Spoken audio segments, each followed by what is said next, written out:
जब भी अंडरवर्ल्ड की बात आती है तो हमारे देश में दाऊद इब्राहिम का नाम सबसे ऊपर आता है।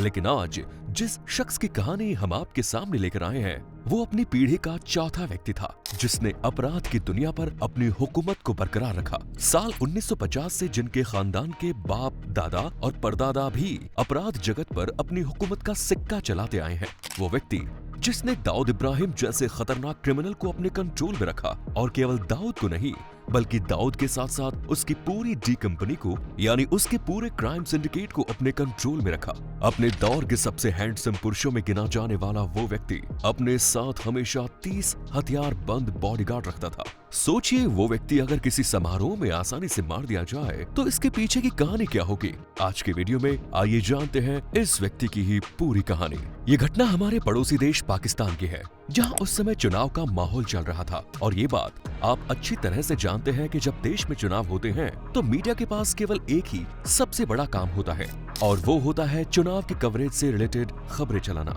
लेकिन अचानक देश में एक ऐसी घटना घटी जिससे पाकिस्तान की मीडिया का ध्यान चुनाव से हटा और मीडिया का फोकस इस घटना पर हो गया।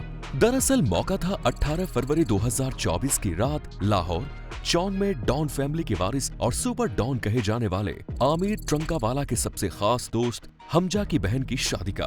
आमिर ट्रंकावाला अपने से खास दोस्त की बहन की शादी में शामिल हुआ। ये अपने दौर के सबसे हैंडसम पर्सनैलिटी में से एक था। हमेशा बुलेट प्रूफ जैकेट पहनता था। अपने सिक्योरिटी गार्ड से घिरा हुआ आमिर ट्रंकावाला खुद को सिक्योर महसूस करता था। आमतौर पर किसी अनजान व्यक्ति का उसके पास तक पहुंचना भी असंभव था, लेकिन इस शादी समारोह के मौके पर आमिर कुछ रिलैक्स मूड में बैठा था। शादी के माहौल में चारों तरफ खुशियां ही खुशियां बिखरी थी। हर कोई अपने काम में लगा हुआ था। अचानक शादी के पंडाल में गोलियों की आवाज गूंजती है।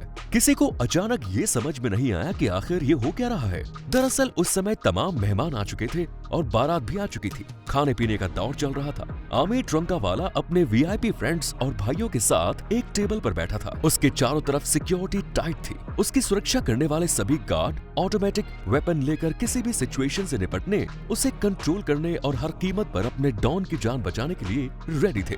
उसी समय एक व्यक्ति डॉन ट्रंकावाला की टेबल की तरफ बढ़ा और आमिर ट्रंकावाला के साथ एक सेल्फी लेने की इच्छा जताई। आमिर ट्रंकावाला उसके दोस्तों, उसके भाइयों के साथ साथ उनके सभी सिक्योरिटी गार्ड से यही चूक हो गई। उन्होंने उस व्यक्ति को चेक करना जरूरी नहीं समझा और वो व्यक्ति जिस इरादे से आया था उसका इरादा उसी समय जाहिर हुआ जब उसने अपने कपड़ों में छुपाए हुए ऑटोमेटिक हथियार को बाहर निकाला और सीधा आमिर ट्रंकावाला पर हमला कर दिया। वो व्यक्ति मेहमान की वेशभूषा में मौजूद था। उसने अचानक फायरिंग की और सीधा ट्रंकावाला का काम तमाम कर दिया गया। डॉन की सिक्योरिटी में तैनात सिक्योरिटी पर्सन तत्काल हरकत में आए और उन्होंने भी फायरिंग शुरू कर दी। जिसने फायरिंग की थी वो तो वहीं ढेर हो गया, लेकिन उसके साथ एक और व्यक्ति आया था। वो वहां के हड़बड़ी वाले माहौल का फायदा उठाकर भाग गया। आमिर ट्रंकावाला को सीधा जिन्ना अस्पताल ले जाया गया, लेकिन वहां डॉक्टर्स ने उसे मृत घोषित कर दिया। थोड़ी देर के लिए शादी के माहौल में सन्नाटा पसर गया। एक ऐसी शांति छा गई जिसका एक एक पल बड़ा भयानक था और हर एक पल में केवल एक ही सवाल छुपा था कि अब क्या होगा। हर एक बीतते पल के साथ ये सवाल और भी बड़ा होता जा रहा था। हर कोई उसके जवाब को सोचकर डर रहा था क्योंकि जो कुछ हो चुका था वो आंखों के सामने था और इसका परिणाम अब और भी भयानक होने वाला था। इस गोलीकांड में लाहौर के अंडरवर्ल्ड की विरासत को संभालने वाले आमिर ट्रंकावाला की इस हमले में मौत हो चुकी थी। बहुत जल्दी ही ये खबर मीडिया के कानों तक पहुंच गई और फिर न्यूज चैनल्स पर कुछ इस तरह की हेडलाइंस चलने लगी। शादी की दावत, गोलियों की बरसात और सुपर डॉन आमिर ट्रंकावाला का कत्ल। लाहौर अंडरवर्ल्ड में खूनी जंग की। पिछले कई दिनों से पाकिस्तान के हर न्यूज चैनल पर दिन भर इलेक्शन की खबरें चल रही थी, लेकिन 18 फरवरी की रात जैसे ही आमिर ट्रंकावाला के एक मैरिज फंक्शन में हुए शूटआउट में मारे जाने की खबर आई तो हर पाकिस्तानी हैरान हो गया। पाकिस्तान का हर एक न्यूज चैनल पाकिस्तान में चल रहा इलेक्शन की खबरें दिखाने की बजाय आमिर ट्रंकावाला शूटआउट की खबरें दिखाने लगा। आमिर को एक शादी समारोह में कड़ी सुरक्षा के बीच गोली मार दी गई। लाहौर अंडरवर्ल्ड डॉन फैमिली के आखिरी वारिस की गोली मारकर हत्या। जहां एक और पाकिस्तान का मीडिया पाकिस्तान में हुए पूरे के पूरे इलेक्शन प्रक्रिया का पोस्टमार्टम करने में लगा हुआ था, वहीं दूसरी तरफ इस घटना ने उसे एक और बड़ा काम दे दिया। पाकिस्तान का मीडिया वहां हुए इलेक्शन में धांधली की खबरें चलाने लगा। सरकार बनने की रस्साकस्सी के बीच राजनीतिक दलों की नूरा कुश्ती और गला काट वाद विवाद की खबरों के बीच इस गोलीकांड ने अपनी एक बड़ी जगह बनाई। 18 फरवरी संडे की रात सभी न्यूज चैनल्स पर केवल एक ही ब्रेकिंग खबर फ्लैश हो रही थी। वो खबर थी लाहौर के बिग बॉस डॉन अमीर टीपू बजाज ट्रंकावाला के मर्डर की।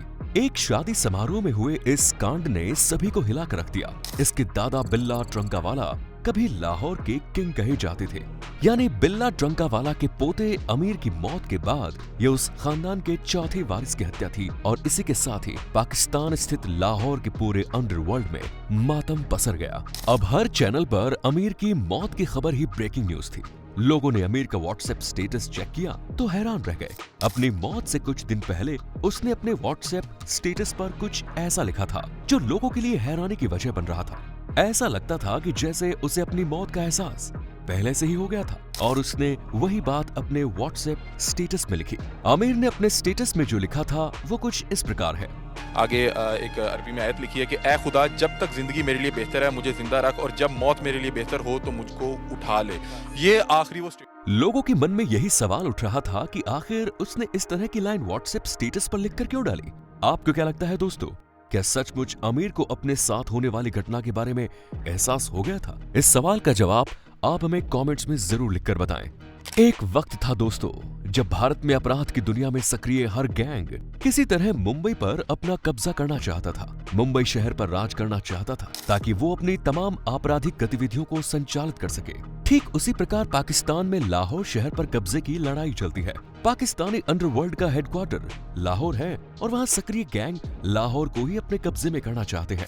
वैसे तो लाहौर में बहुत सारे गैंग अपराध की दुनिया में अपनी प्रेजेंस दिखाते हैं, लेकिन मूल रूप से लाहौर में 3 गैंग एक्टिव है और इन तीनों के बीच में ही आपसी दुश्मन का खेल चलता है। इनमें लाहौर में इन्हीं 3 गैंग की वजह से सबसे ज्यादा खून खराबा हुआ है, सबसे ज्यादा मौतें हुई। इनमें बिल्ला ट्रंकावाला, इसराउल हक बट गैंग और सुहेल शौकत बट गैंग शामिल है। इन्हीं 2 बट गैंग में गोगी और तीफी बट भी शामिल है। ट्रंकावाला परिवार के चौथे वारिस अमीर टीपू ट्रंकावाला की हत्या के पीछे भी गोगी बट का ही नाम सामने आया। लाहौर अंडरवर्ल्ड की सबसे चौंकाने वाली बात यह है कि इससे जुड़ा कोई भी गैंग दाऊद इब्राहिम को कोई अहमियत नहीं देता। खबरों की माने तो ये भी एक वजह है कि लाहौर अंडरवर्ल्ड में दाऊद गैंग अपनी जगह नहीं बना पाया। आगे इसके पहले कि हम वीडियो में आगे बढ़ें, हमारे जिन नए साथियों ने चैनल को सब्सक्राइब नहीं किया है जल्दी से सब्सक्राइब करें और नोटिफिकेशन बेल को जरूर ऑन करें। पाकिस्तान के ये लाहौरी डॉन मुंबई अंडरवर्ल्ड की तरह काम करते हैं। जी हाँ, बिल्कुल वैसे ही इन लोगों के बीच में गैंग वॉर होती है जैसे कि मुंबई अंडरवर्ल्ड में अलग अलग गैंग के बीच लड़ाई होती थी। सड़कों पर खून बहता था, गोलियां चलती थी, चाकू, तलवार, लाठी, बम जैसे तमाम हथियार एक दूसरे के ऊपर चलाई जाती थी। ठीक वैसे ही पाकिस्तान में भी अंडरवर्ल्ड काम करता है। वहाँ भी जब लड़ाइयाँ होती हैं तो अत्याधुनिक AK-47 के मुंह खुल जाते हैं और एक बर्स्ट में बहुत सारी गोलियां दुश्मन के खेमे में चली जाती है। आमतौर पर हमारे सामने जैसे ही पाकिस्तान का नाम आता है तो हमारे जहन में लश्कर तैयबा, जैश ए मोहम्मद, हिजबुल मुजाहिदीन जैसे खतरनाक आतंकवादी संगठनों का नाम आ जाता है। और ऐसा इसलिए क्योंकि ये आतंकवादी संगठन अक्सर भारत में विध्वंसक गतिविधियां करते हैं, आतंकवादी हमले करते हैं और निर्दोष लोगों को जान से मार देते हैं। आतंकवादी संगठनों के सरगना हाफिज सईद जैसे खतरनाक लोगों के नाम और चेहरे नजर आने लगते हैं। लेकिन इन सब से अलग लाहौर के अंडरवर्ल्ड की दुनिया के काम करने का तरीका बिल्कुल अलग है। उनका भारत विरोध और आतंकवादियों को सपोर्ट करना उतने मायने नहीं रखता जितना उनके बीच आपसी वर्चस्व की लड़ाई महत्व रखती है। बात करते हैं लाहौर के सबसे खतरनाक माने जाने वाले ट्रंकावाला परिवार की। ट्रंकावाला परिवार में कुल 3 सबसे बड़े डॉन हुए। बिल्ला ट्रंकावाला, उसका बेटा आरिफ टीपू ट्रंकावाला और आरिफ का बेटा अमीर बलाज टीपू ट्रंकावाला। लाहौर अंडरवर्ल्ड की असली कहानी बिल्ला ट्रंकावाला से पहले शुरू होती है, यानी बिल्ला के बाप दादा के जमाने से। ये वो समय था जब भारत के साथ पाकिस्तान भी आजाद हुआ था। साल 1947 में दुनिया के नक्शे पर पाकिस्तान के रूप में एक नया देश सामने आया। इसके पहले से ही लाहौर के मशहूर शाह आलम बाजार में ट्रंकावाला परिवार का इस हद तक वर्चस्व था कि बाकायदा यहाँ उनकी बैठक चलती थी। बिल्ला ट्रंकावाला को किंग ऑफ लाहौर कहा जाता था। दरअसल इस फैमिली का ट्रांसपोर्ट का काम था। इस परिवार के पास सैकड़ों की संख्या में ट्रक थे। इन्हीं ट्रकों से पूरे पाकिस्तान में हुआ करती माल की ढुलाई होती थी, इसीलिए परिवार का नाम ट्रंकावाला पड़ गया। इसी बिजनेस के कारण ही ट्रंकावाला परिवार के बहुत सारे दुश्मन पैदा हो गए। इसी दुश्मनी की वजह से इस परिवार में पहली हत्या बिल्ला के बाप की हुई। पिता की मौत के बाद 80 के दशक में बिल्ला ट्रंकावाला ने विरासत संभाली और अपने पिता की गद्दी पर बैठा। इसके बाद यहीं से इस परिवार ने अपने डर का माहौल पूरे पाकिस्तान में फैल गया। लाहौर से निकलकर पाकिस्तान के अलग अलग शहरों में पहुंच गया। बिल्ला का प्रभाव इतना था कि क्या नेता, क्या मंत्री और क्या पुलिस सभी उसके दरवाजे पर हाजिरी लगाया करते थे। चुनाव के समय में नेता उसके पास आकर झुकते थे ताकि नेताओं को ट्रंकावाला फैमिली का सपोर्ट मिल सके और उनका काम निकल जाए। बिल्ला ने अपने पिता की खुशी संभालने के बाद अपने दुश्मनों का चुन चुन कर हिसाब किया। उसने न सिर्फ अपने बाप के कातिलों को ढूंढ ढूंढ कर मारा, बल्कि कहा तो ये भी चाहता है कि उनके पूरे खानदान का सफाया ही कर डालता था। पाकिस्तान की पुलिस ने बिल्ला पर दर्जनों मुकदमे दर्ज करे, लेकिन फिर भी पुलिस उसका कुछ नहीं बिगाड़ पाई। एक वक्त ऐसा भी आया जब बिल्ला को किंग ऑफ लाहौर कहा जाने लगा।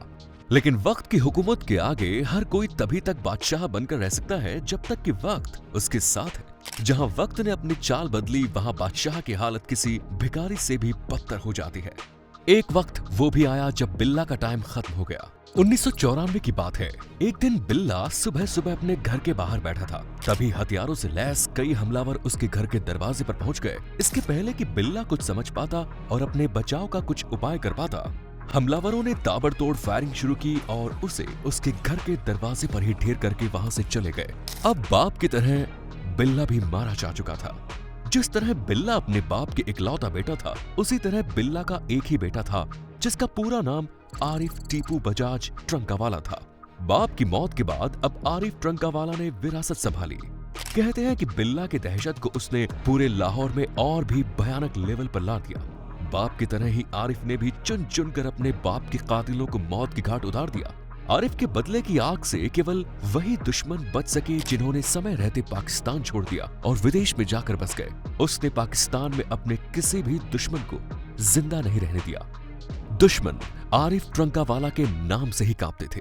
अब बिल्ला के बाद लाहौर में आरिफ की दहशत थी। आरिफ के शौक ऐसे थे कि उसने अपने घर के बाड़े में एक साथ 10 शेर पाल रखे थे। आरिफ की खतरनाक करतूतों से लाहौर के दूसरे डॉन और गैंग में दहशत थी, लेकिन आरिफ को भी एहसास था कि दुश्मनों का नंबर बहुत ज्यादा है। उसके बाप को घर के दरवाजे पर मारा गया था, इसीलिए कभी भी उसके और उसके परिवार पर भी हमला हो सकता है। इसीलिए उसने अपनी बीवी और बेटे को दुबई भेज दिया। बिल्ला की तरह ही आरिफ के साथ भी एक ही औलाद थी।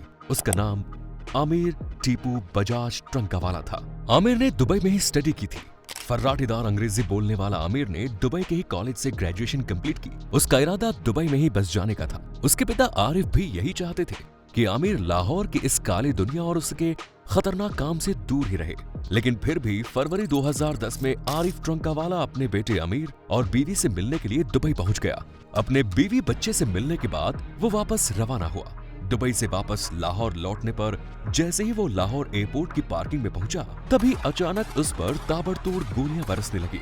आरिफ की मौके पर ही मौत हो गई। ट्रंकावाला फैमिली में ये तीसरी पीढ़ी की मौत थी। दादा, बाप और अब बेटा। अपने पिता की मौत के बाद अपने मन में खतरनाक इरादों को पाले हुए आमिर अपने बाप दादा की विरासत को संभालने के लिए पाकिस्तान आ गया। वो हर कीमत पर अपने बाप की मौत का बदला लेना चाहता था। आरिफ की मौत की खबर सुनते ही आमिर अपनी अम्मी के साथ दुबई से लाहौर पहुंचा। घर का वो इकलौता बेटा था। अब उसके सामने दो ही ऑप्शन थे, या तो लाहौर में बाप दादा की विरासत को आगे बढ़ाए या फिर सारा कारोबार बेचकर वापस दुबई शिफ्ट हो जाए। बट आमिर ने पहला रास्ता चुना क्योंकि उसे अब अपने बाप की मौत का बदला लेना था। फाइनली आमिर का अंजाम क्या हुआ वो तो हम आपको पहले ही बता चुके हैं। आरिफ की मौत के पीछे बट गैंग शामिल थी। इस गैंग के दो सरगना थे, एक गोली बट और दूसरा तीफी बट। आरिफ की मौत के बाद ही ये दोनों पाकिस्तान छोड़कर भाग गए। बाप के कातिलों का पता चलते ही आमिर ट्रंकावाला ने परिवार की खूनी विरासत को आगे बढ़ाने का खतरनाक फैसला ले लिया। उसने खुद ही गन उठाने का फैसला कर लिया। इसके बाद वो एक एक कर अपने बाप के कातिलों को ठिकाने लगाने लगा। लेकिन पाकिस्तान से बाहर होने की वजह से बट ब्रदर्स अब भी उसकी पकड़ से बाहर थे। दुश्मनी अब भी चल रही थी। दोनों गैंग की खूनी लड़ाई में दर्जनों जाने गई, लेकिन दोनों गैंग के सरगना अब भी जिंदा थे। आमिर पर 2-3 बार हमले हुए, लेकिन वो हर बार बच गया। 18 फरवरी को आमिर के सबसे करीबी दोस्त हमजा की बहन की शादी थी और आमिर के दुश्मन ये जानते थे कि वो वहां जरूर जाएगा। बस इसी के बाद गोगी बट्टा ने अपने खास शूटर मुजफ्फर हुसैन को मेहमान बनाया और उसे हमजा की बहन की शादी में भेजा। सारी प्लानिंग पहले से तैयार थी, बस मुजफ्फर हुसैन को उसे सही तरीके से एग्जीक्यूट करना था। उसके प्लानिंग के हिसाब से बिल्कुल ठीक काम किया। अमिर ट्रंकावाला को गोली मार दी। मुजफ्फर के मोबाइल से लाहौर पुलिस को यह पता चला कि 18 फरवरी की रात तक गोगी भट्ट लगातार मुजफ्फर के कांटेक्ट में था। अब लाहौर पुलिस गोगी भट्ट के पीछे लगी है, लेकिन फिलहाल वो पुलिस की पकड़ से बाहर है। अब सवाल ये उठता है कि ट्रंकावाला फैमिली की विरासत को अब कौन संभालेगा, या फिर ये फैमिली इस लड़ाई को इसी मोड़ पर खत्म कर देगी। अमीर टीपू बलाज ट्रंकावाला अपनी फैमिली में बीवी और 2 बेटों को छोड़ गया है। दोनों बेटे अभी बहुत छोटे हैं। लाहौर अंडरवर्ल्ड को जानने वालों का ये मानना है कि शायद अमीर ट्रंकावाला की मौत के बाद लाहौर अंडरवर्ल्ड की ये जंग अब खत्म हो जाएगी, क्योंकि बिल्ला, आरिफ या आमिर की तरह उनकी मौत का बदला लेने वाला ट्रंकावाला परिवार में अब कोई नहीं है। लेकिन अगर आमिर के दोनों बेटे बड़े हुए और उन्होंने बड़े होकर अपने पुरखों की मौत का बदला लेना चाहा, तो ये लड़ाई एक बार फिर शुरू हो जाएगी। परिवार के इतिहास को देखते हुए ये कहना मुश्किल है कि कल क्या होगा। अमीर की बीवी के पास भी अब 2 रास्ते हैं। सारा कारोबार बेचकर दोनों बेटों के साथ वापस दुबई शिफ्ट हो जाए, या फिर अपने पति की जगह ले ले और लाहौर की गद्दी विरासत की तरह संभाले। अगर उसने दूसरा रास्ता चुना तो क्या पता बेटे बड़े होने के बाद फिर से बदले के रास्ते पर चल पड़े। तो दोस्तों, ये था लाहौर अंडरवर्ल्ड पर आधारित हमारा ये वीडियो। आपको कैसा लगा कमेंट्स में जरूर बताएं। चैनल को सब्सक्राइब जरूर करें। धन्यवाद।